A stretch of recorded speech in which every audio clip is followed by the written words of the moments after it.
നമസ്കാരം.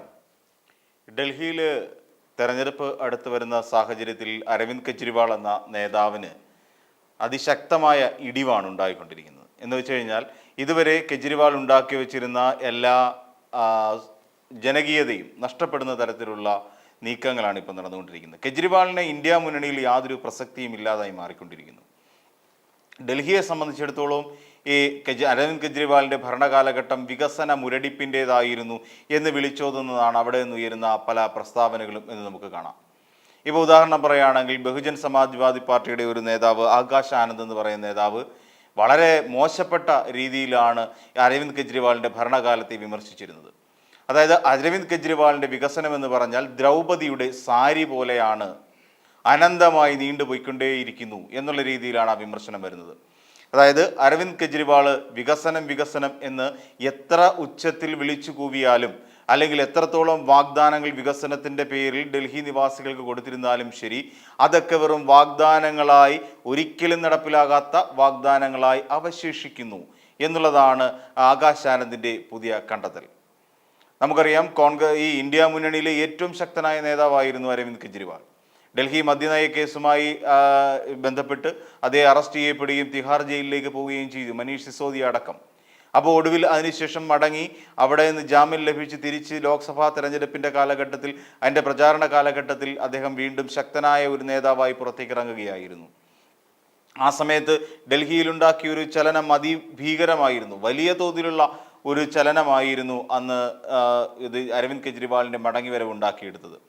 അപ്പോൾ അങ്ങനെ അതിശക്തമായൊരു മടങ്ങി വരവോടുകൂടി അദ്ദേഹം, നമ്മളെല്ലാവരും കരുതിയത് ഈ അരവിന്ദ് കെജ്രിവാൾ തന്നെ ആയിരിക്കും അണിയും അങ്ങോട്ട് മുന്നിൽ നിന്ന് നയിക്കുക ഇന്ത്യ മുന്നണിയെ എന്നുള്ള തരത്തിൽ വരെ അത് വ്യാഖ്യാനിക്കപ്പെട്ടു.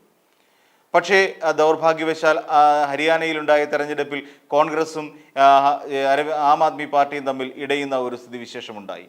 അവിടെ സീറ്റ് വിഭജന ചർച്ച വന്നപ്പോൾ ഒടുവിൽ ആം ആദ്മി പാർട്ടിക്ക് മതിയായ സീറ്റുകൾ ലഭിക്കാതെ, ആവശ്യപ്പെട്ട സീറ്റുകൾ ലഭിക്കാതെ വരികയും ഒടുവിൽ കോൺഗ്രസിനെതിരെ സ്വന്തം നിലയിൽ മത്സരിക്കേണ്ട ഗതികേട് ഉണ്ടാവുകയും ചെയ്തു.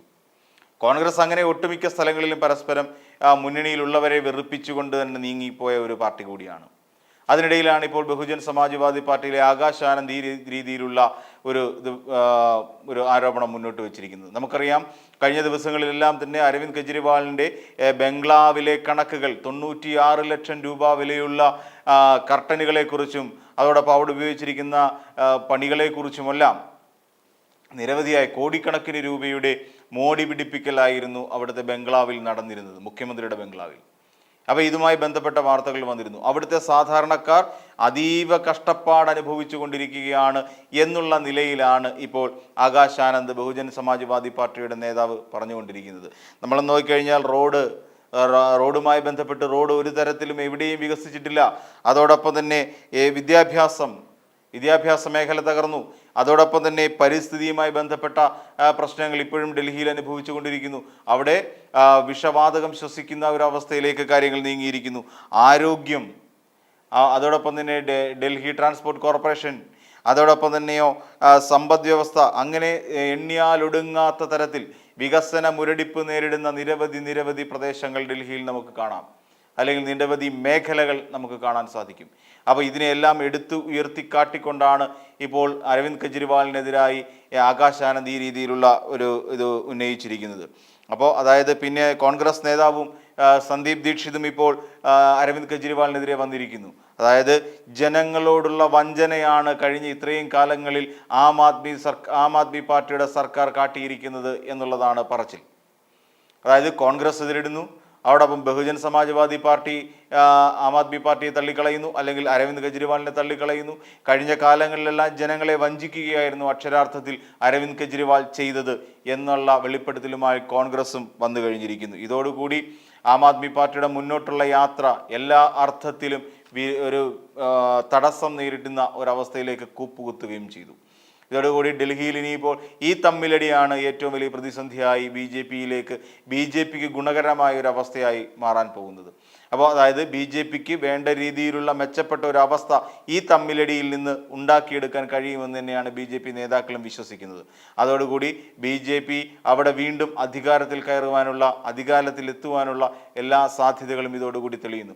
ബഹുജൻ സമാജ്വാദി പാർട്ടിയും അതോടൊപ്പം കോൺഗ്രസ് പാർട്ടിയും എല്ലാവരും ആം ആദ്മി പാർട്ടി എന്ന ശക്തിയിൽ നിന്ന് പിന്നോക്കം മാറിക്കൊണ്ടിരിക്കുന്നു. കാരണം അരവിന്ദ് കെജ്രിവാളിൻ്റെ വികസന വിരുദ്ധ നിലപാടുകൾ മാത്രമാണ്. വികസനം, അവിടെ ശുദ്ധജലം, കുടിവെള്ളം, ഗതാഗതം തുടങ്ങിയ ഒട്ടേറെ മേഖലകളിൽ, റോഡ് തുടങ്ങിയ മേഖലകളിലൊക്കെ ഒട്ടേറെ വികസനം കൊണ്ടുവരുമെന്ന് പറഞ്ഞിരുന്നു. പക്ഷേ ഈ വികസനമെല്ലാം ദ്രൗപദിയുടെ സാരി പോലെയാണ്. ഈ ദ്രൗപദിയുടെ സാരി എന്ന് വിശേഷിപ്പിക്കുന്നതിൻ്റെ കാരണം ദ്രൗപദിയെ ചൂത് നടക്കുന്ന വേളയിൽ ദ്രൗപദിയെ പണയം വെച്ചിട്ടാണ് പാണ്ഡവർ പിന്നീട് ചൂതാട്ടം നടത്തുന്നത്. ആ ചൂതാട്ടത്തിനൊടുവിൽ ദ്രൗപദി പണയവസ്തുവായി മാറുന്നു.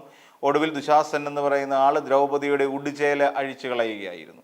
ആ സമയത്ത് ദ്രൗപദി ശ്രീകൃഷ്ണനെ വിളിച്ച് കരയുകയും ശ്രീകൃഷ്ണൻ്റെ അനുഗ്രഹത്താൽ ആ സാരി ഒരിക്കലും അഴിയാതിരിക്കുകയും ചെയ്യുന്നു. എന്ന് വെച്ചാൽ അനന്തമായി പോയിക്കൊണ്ടിരിക്കുകയാണ്. ഈ സാരി വലിച്ചുരിഞ്ഞ ദുശാസനൻ കുഴയും വരെയും ആ സാരിയുടെ നീളം ഇങ്ങനെ കൂടിക്കൊണ്ടേയിരുന്നു.